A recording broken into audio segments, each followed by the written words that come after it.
So we got the opportunity to go see a friend of mine, When you not very grew, far. someone you grew up with who Yeah, in Missouri and was living locally and invited us to go there for dinner. and it weren't far from here, so we were able to come up. And when we got there, they said, "Well, we're just going to go to the club for today." Dinner. Yeah, for dinner at the club, and walked in, and they knew everybody in there. It feels like, and it just kind of gave us the idea that we got to this age again where we could be living in the same place that like your mom and dad did with the senior living So kind of. it was a 55 plus community that they lived in. We didn't realize that the neighborhood they lived in was a 55 plus because your friend's the same age as you, which is 65 plus. This was a couple years ago. So in your early 60s. And yeah, my parents had lived in a 55 plus community for a long time. And so here we are having dinner with the friends and they're showing us around, telling how cool it is, showing us all the amenities and the things we could do. And it was just, I mean, it was a nice place, but it was just kind of funny because it just felt like that was my parents' thing. It wasn't our thing. I don't know what else you remember about it, Tom. Well, it just I remember Greg, they knew kind of knew the menu. They like I said, he walked through like he was a celebrity, Hey, how you doing? Talk. He'd step over and talk to somebody here, and step over and talk to somebody here, and then the waiters would come. They knew him. Um, it was a fun time. We had a good time there. It's like I say that just kind of gave us that growing older feeling of Well, you and you know. invite your friends to dinner, and other people are saying, are you interested in here? Like it's like a community kind of thing. And so, yeah, I mean, we've reached that age where we can live in a 55 plus community. We were even at that age before I was 55 because only one spouse typically has to be 55 and over. That's right, yeah. And yeah, you kind of wake up one day and go, wow, that's me.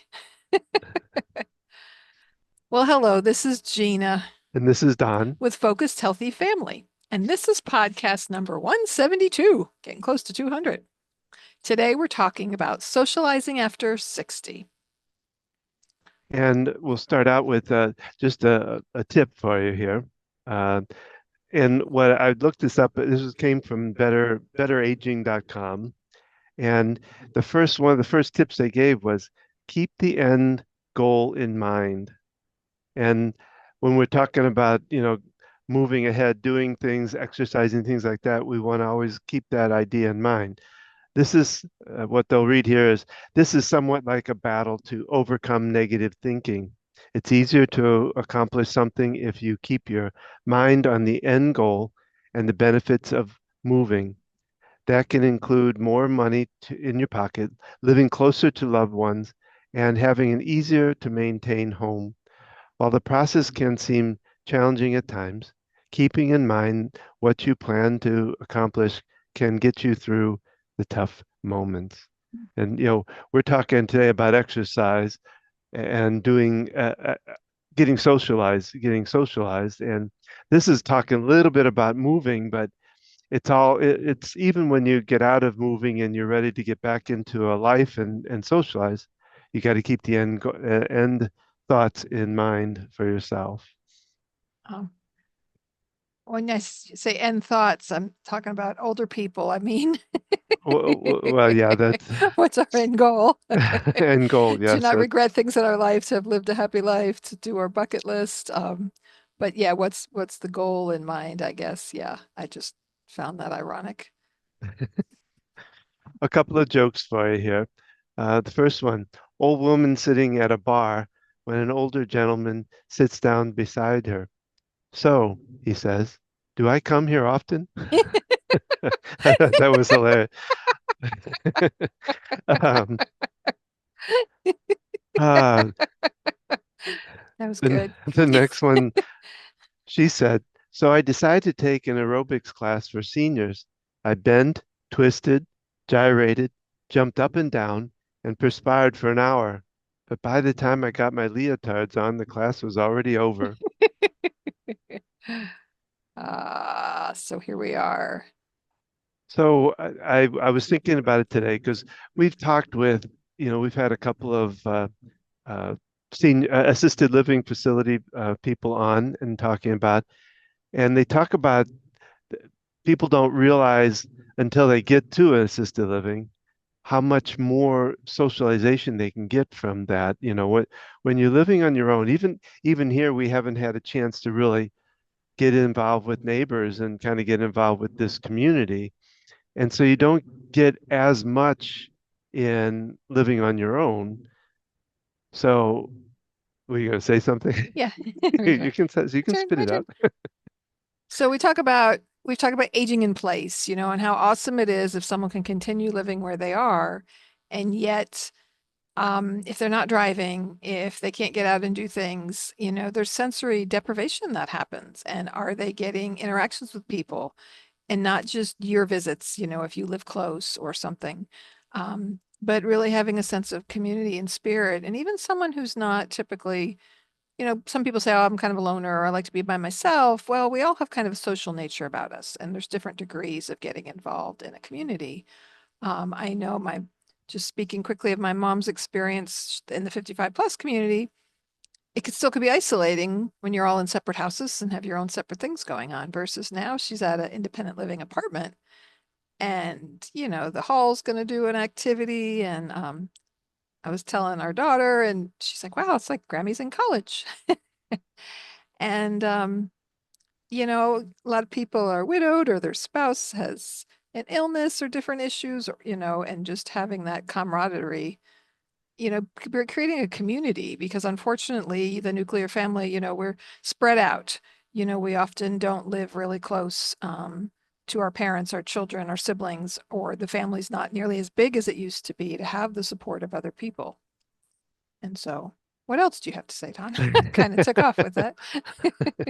Well, I mean, she talks about going a lot of trips to things, the stores to different things which is good. But what I was when I thought about it, I kind of wanted to look up some different ideas that you could do to help you socialize.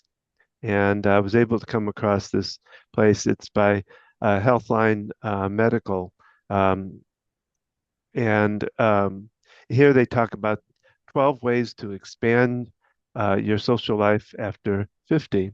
Now we push it to 60, but that's first one talks about getting involved with others.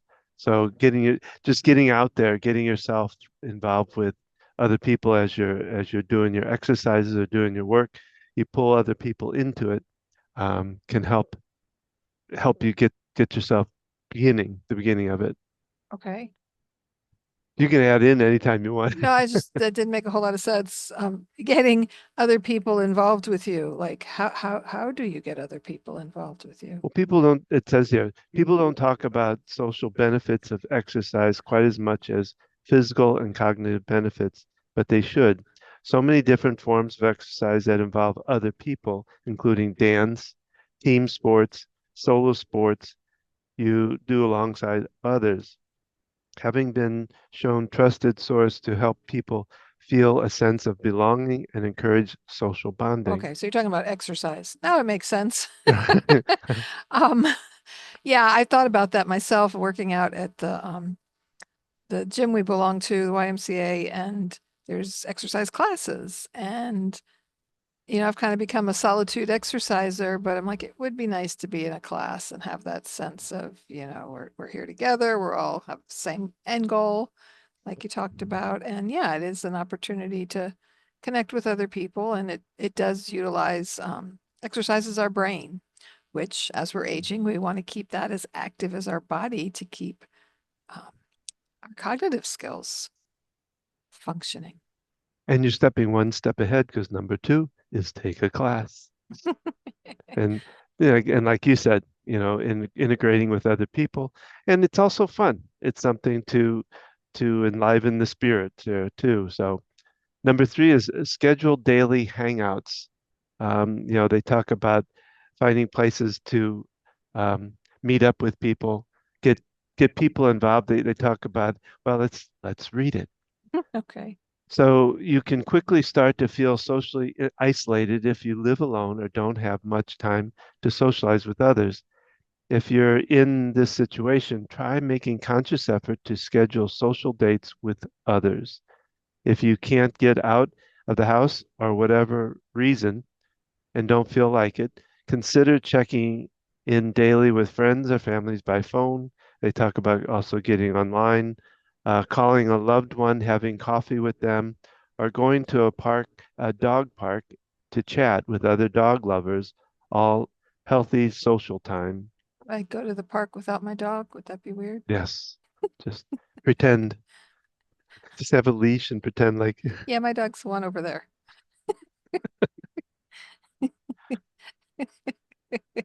okay.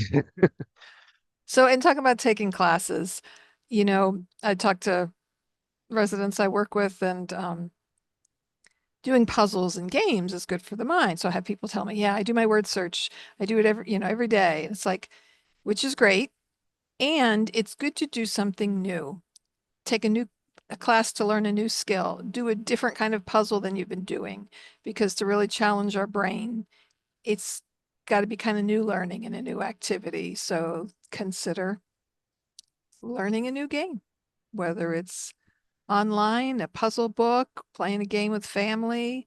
Um, it, you Well, know, you could blend that into you could do it online. You can also get somebody to join you online to play. Like I know Scrabble. That's the only thing I know, but you can. yeah, you Uh, can connect with other people, and you can connect randomly with other people to play an online game, or there are games where you can play together in person. well, you Jackbox can. games. We do this Oh as a yeah, family. It's a fun.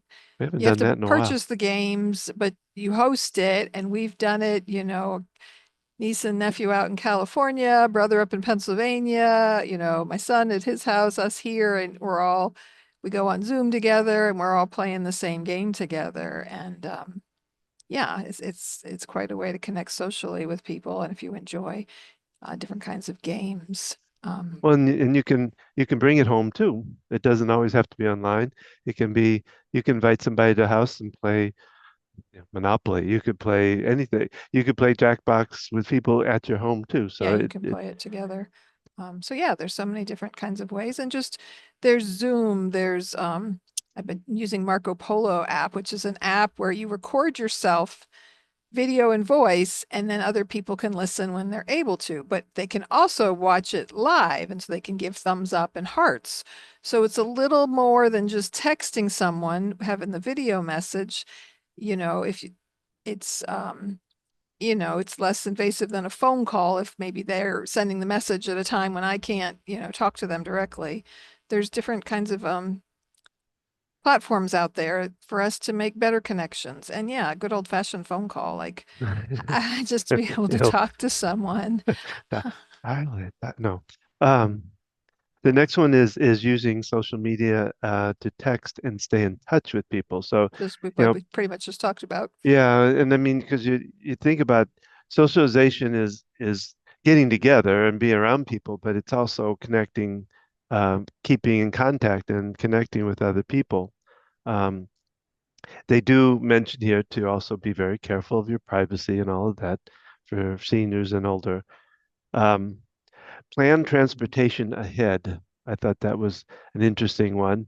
Knowing, one, how you're going to get together with others, how you're going to get out. And they actually show a couple of different options here. Of course, always public transportation, but there's also what they call paratransit services. They're free services that, with reservations through public transport companies for people who can't easily access public transport services. And then, of course, private rides. If you have Uber,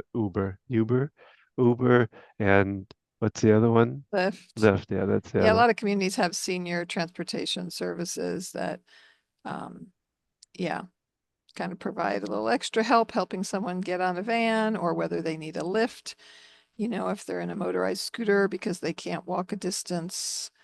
There are lots of different options out there. If you're in a smaller town or community, that could be more challenging.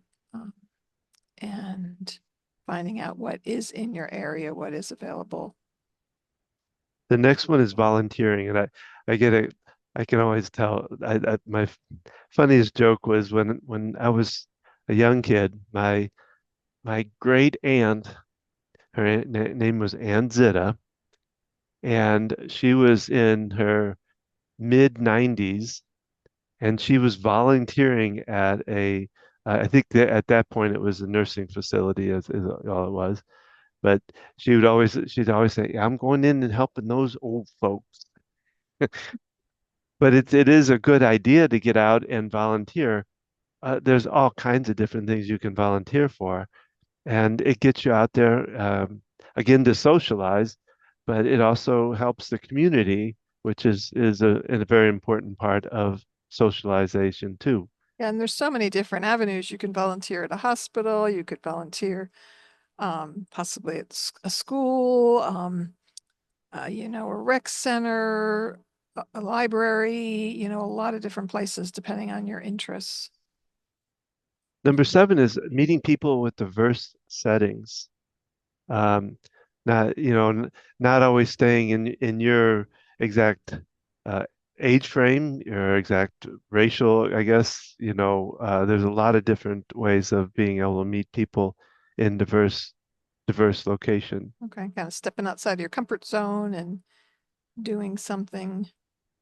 Um, Well, and it also gets you in, it goes back to like volunteering. It goes back to these different things that it puts you in places that you've never been before. mhm. Like they talk about here, new sports or hobbies, joining a book club, um, just get you into places like I say you may not have been in before.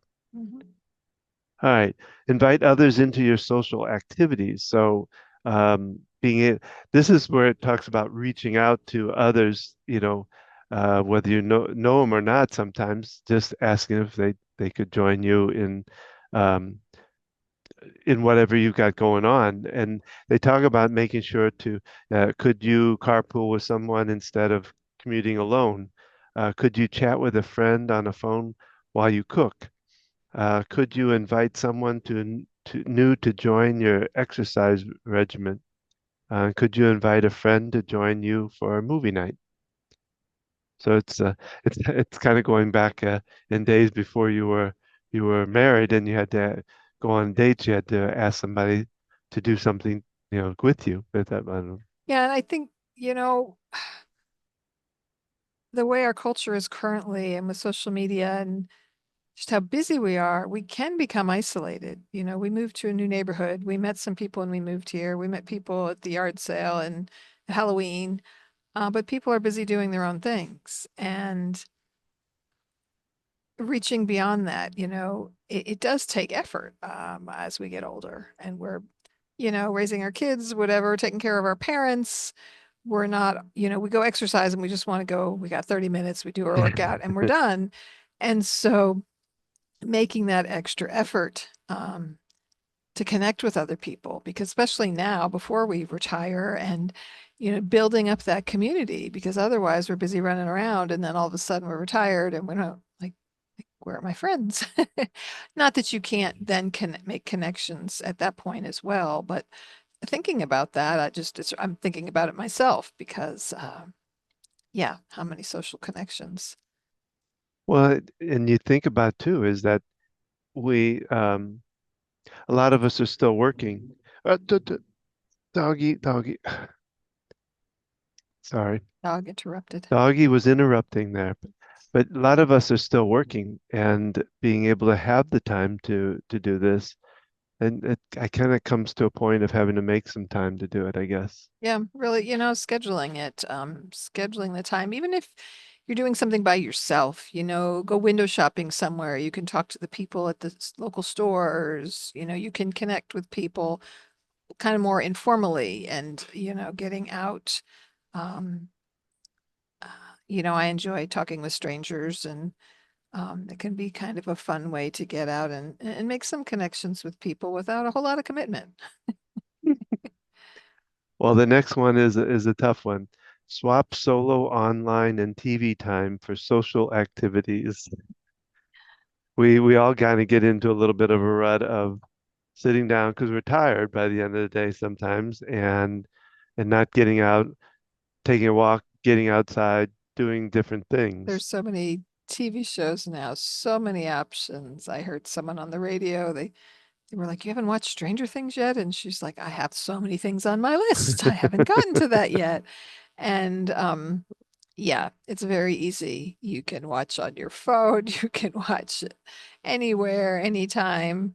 Um, It's kind of that binge thing that goes on, yeah, and because you have access to multiple shows in a row, it's not like back in the good old days where yeah, I was well, talking with, everything went off at a certain point, you didn't, oh, well, you're talking about when way back, yeah, it but is way even back. like before VCRs, you had to watch it when it aired. Like I remember around Thanksgiving, Sound of Music would be on, and it's like we watched it every year because they aired it at that time, before we had the ability to just watch it whenever we wanted.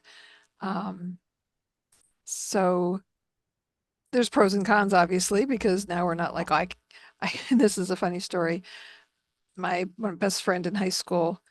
So this was the mid 80s.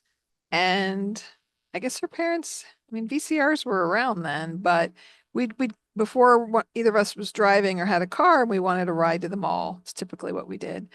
Her parents, it would depend on what show they were watching. And we couldn't we couldn't take us if it was in the middle of one of their favorite shows. And I was just thinking back to that and how kind of funny that is. Well, you Um, also, I'm sorry, go ahead. Well, you talk about, there was a time you talk about this story about your mom and dad that were watching TV and didn't come pick you up. Weren't they, were they watching TV when it was happening? I want to say they were. oh, well, I was in a car accident week after I got my license. No, you talk No, about another time when they missed picking you up. there were a couple times. I'm not sure how much TV TV had to do. shows might have been I'm involved. not Who sure how knows? much TV had to do with it or not, but maybe. I remember when I friend from church brought me home because I was going to church when I was in that accident. I remember they were sitting in the living room with the TV on, hadn't somehow heard the phone call from the police officer because I didn't have a cell phone. It was 1987. Well, number 10 is adopt a pet. So it's not like meeting somebody in person, but it is a way. Well, one, if you want to go to the dog park, you have something to take with you and you have a conversation piece at the same time. But it also is it's a companion. It's I somebody think to. that's a really good idea. I think we should adopt more pets. There, Anyway, there the are next one. kittens. I know kittens without homes, and it would help me I don't want socially kittens. I to don't want adopt kittens. more kittens. We can have a dog. You want another dog? Yeah. I don't know if right now Don't you whether remember when we got the second dog? It was like one more dog was like five more dogs. It was a lot more work. anyway, let's move on to the next one.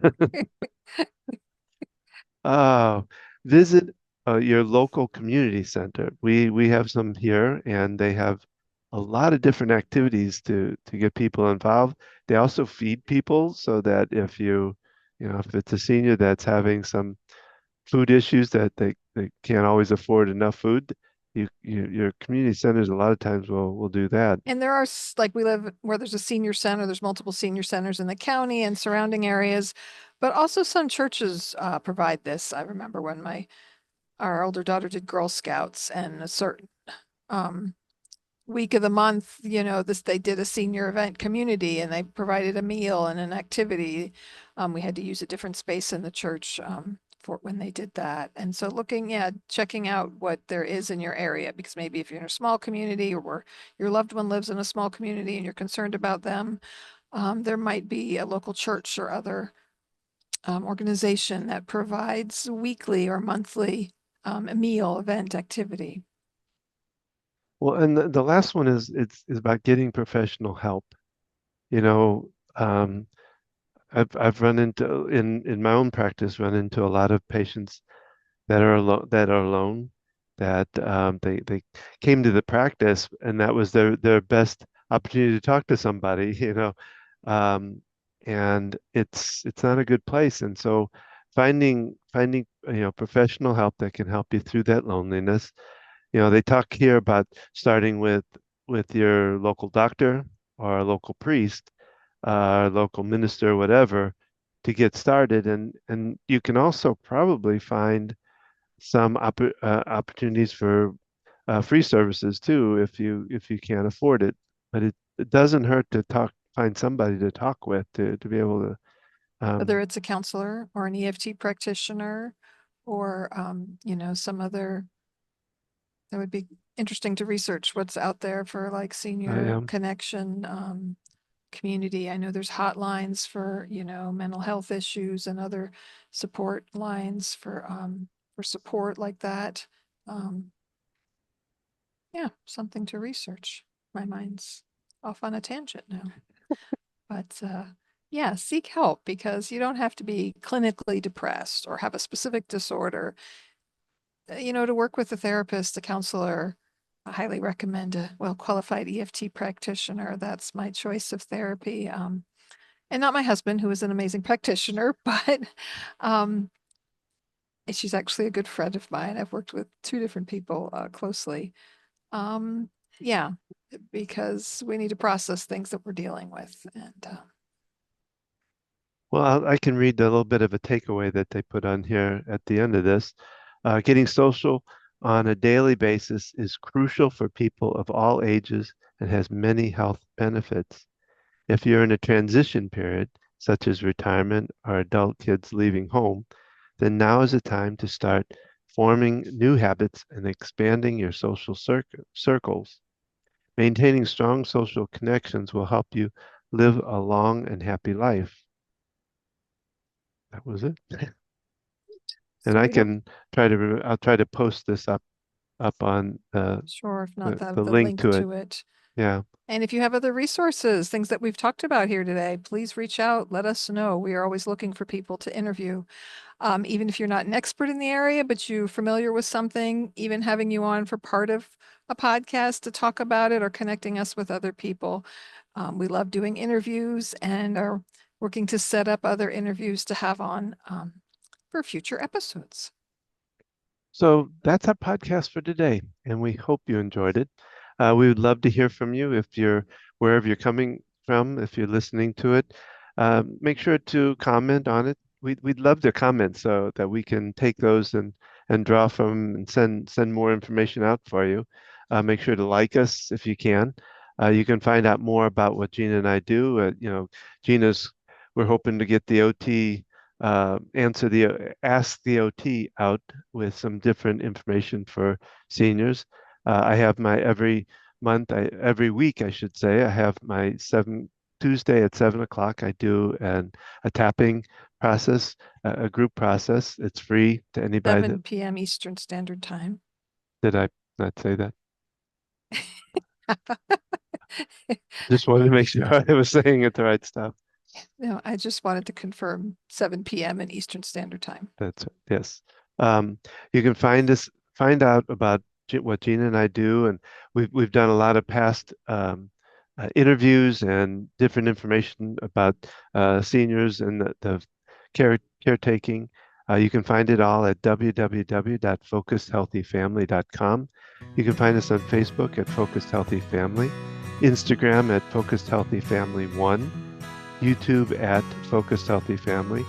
And again, join us every Thursday when these podcasts go out. You can find it at focusedhealthyfamilypodcast.com. And remember, how you treat your children and your loved ones today shapes their future and yours.